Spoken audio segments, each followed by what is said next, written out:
الحمد لله حمدا طيبا كثيرا مباركا فيه، وأشهد أن لا إله إلا الله وحده لا شريك له، وأشهد أن محمدا عبده ورسوله. أما بعد، فإن خير الحديث كتاب الله، وخير الهدي هدي محمد صلى الله عليه وسلم، وشر الأمور محدثاتها، وكل محدثة بدعة، وكل بدعة ضلالة، وكل ضلالة في النار. فأعوذ بالله من الشيطان الرجيم. يا أيها الذين آمنوا اتقوا الله حق تقاته ولا تموتن إلا وأنتم مسلمون. بسم الله الرحمن الرحیم. رب اشرح لی صدری ویسر لی امری واحلل عقدۃ من لسانی یفقهوا قولی. ڈائس پر تشریف فرما صدر محترم جناب عثمان شہید صاحب، عالم صاحب اور دیگر مہمانان خصوصی، اور آپ تمام سامعین اکرام کا اس خصوصی پروگرام میں استقبال ہے. السلام علیکم ورحمۃ اللہ وبرکاتہ. انشاءاللہ کم وقت میں زیادہ باتیں بتانے کی کوشش کروں گا. اگست کا مہینہ ہے، 15 اگست ہم سے دور ہو کے زیادہ وقت نہیں گیا. 15 اگست اس بات کی یاد دلا کے گیا ہے کہ ملک آزاد ہو کے 70 سال ہو گئے. 1947 میں ہندوستان آزاد ہوا، لیکن اس سے ٹھیک 10 سال پہلے 1937 ملک آزاد ہونے کے بعد ہم یہ سمجھ رہے ہیں کہ یہاں پر ہم کو دین پہ عمل کرنے کی آزادی. ہرگز نہیں. یہ ملک آزاد ہونے سے 10 سال پہلے سے ہم کو دین کی آزادی دے دی گئی. شرعی لا 1937 سے اس ملک میں نافذ ہے، 10 سال پہلے سے. اور لوگ یہ سمجھ رہے ہیں کہ 1947 کے بعد ہم کو دین کی آزادی. ہرگز نہیں. 1937 سے دین کی آزادی ہم کو حاصل ہے. وہی دین کی آزادی جو ہم کو حاصل تھی. 1973 میں آل انڈیا مسلم پرسنل لا بورڈ قائم کیا گیا، جو وہی 1937 سے مسلمانوں کو دین کی آزادی دی گئی تھی، اسی کو قائم کرتے ہوئے آج تک لے کے چل رہا ہے. اور تاریخ نگاروں نے کہا 1937 سے مسلمانوں کو جو دین کی آزاد تھی، آج کے دن تک بھی اس میں کوئی ترمیم کرنے کی مداخلت ہرگز نہیں ہوئی، کوئی تبدیلی نہیں. دوسری بات، آج یہ شوشہ چھوٹا کامن سول کوڈ کے نام پر، اس کی بنیادی وجہ جان لیجئے، پھر ہلکی سی تاریخ جان لیجئے. بنیادی وجہ کامن سول کوڈ لانے کا مقصد یہ ہے کہ مجھ کو اور آپ کو دین اسلام سے گمراہ کر دینا. اور بنیادی دوسری مقصد ان کا یہ ہے، جس کی گواہی آج کا ڈکن کرونیکل پیپر آپ کے سامنے دے گا، آج کا ہندو پیپر آپ کے سامنے دے گا. ایک سا سول کوڈ لانے کا بنیادی مقصد یہ ہے، جو باتیں دین اسلام میں نہیں ہے اس کو دین اسلام بنا کر پیش کرے، اور جو باتیں دین اسلام میں ہیں وہ غلط ہے کہہ کر پیش کرے. آج کی ہیڈ لائنز اس کا ثبوت ہے. ڈکن کرونیکل کی رپورٹ ہے، women can enter Haji Ali سینکٹم. ارے ہمارا دین ہی نہیں ہے عورتوں کو قبرستانوں میں لے کر جانا. آج یہ بات ہیڈ لائنز ڈال دی گئی ہے، اب عورت جو سو درگاہوں میں جا سکتی ہے، اس لیے مسلمان روک رہے تھے، حکومت اجازت دے دی. کامن سول کوڈ کا بنیادی مقصد یہی ہے. تیسری وجہ، یہ کامن سول کوڈ ایک ایسی بات تھی جو بجھ چکی تھی. اس کو سلگانے والے بھی مسلمان ہیں. 1978 میں جو اٹھے وہ ہماری صفوں سے شعبانو اور ان کے شوہر اٹھے. جب شعبانو کے شوہر نے کہا میں تجھے طلاق دے چکا ہوں، جس کی عمر 60 سال ہو چکی تھی، اب وہ کورٹ میں گئی.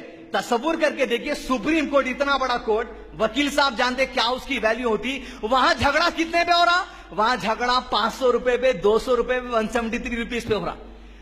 شعبانو کا شوہر کہتا ہے میں تجھے ماہانہ 125 روپے دوں گا. سپریم کورٹ میں اپیل چل رہی. شعبانو بولی نہیں، مجھے مہینہ 200 روپے اپیل دینا. گویا ایک شعبانو کی سازش نہیں تھی، یہ وقت کے جو سو اسلام دشمنوں کی طاقت تھی کہ جو لے گئے شعبانو کو ایک سا سول کوڈ نافذ کرنے کے لیے. سپریم کورٹ نے کہا شعبانو پہ ظلم ہو رہا، ایک ایسا سول کوڈ لانا چاہیے جس میں شعبانو بھی آ جائے، پاروتی بھی آ جائے، جین بھی آ جائے، سکھ بھی آ جائے. سب کی آواز بند کرو، کامن سول کوڈ لا دو. یہ بنیادی مقصد سے بات چل رہا ہے. چوتھی بات عزیزان ملت جو آپ کے سامنے رکھنا ہے وہ اہم یہ، آج اسلام دشمن طاقتیں یہ سمجھ رہی ہیں کہ ایک ساتھ سول کوڈ لا دیں گے، ان کے شادی کے معاملات ہم کریں گے، طلاق کے معاملات ہم کریں گے، گھریلو فیصلے ہم کریں گے. سبرامنین سانی جو بی جے پی کا موجودہ سینٹرل گورنمنٹ کا بڑا منسٹر ہے، اس نے کہا تھا کہ انٹرویو میں، ہمارا مقصد یہ کہ مسلمانوں کو ٹکڑوں میں بانٹ دو. ہمارا مقصد یہ ہے کہ مسلمانوں کو ٹکڑوں میں بانٹ دو. بی جے پی، کانگریس،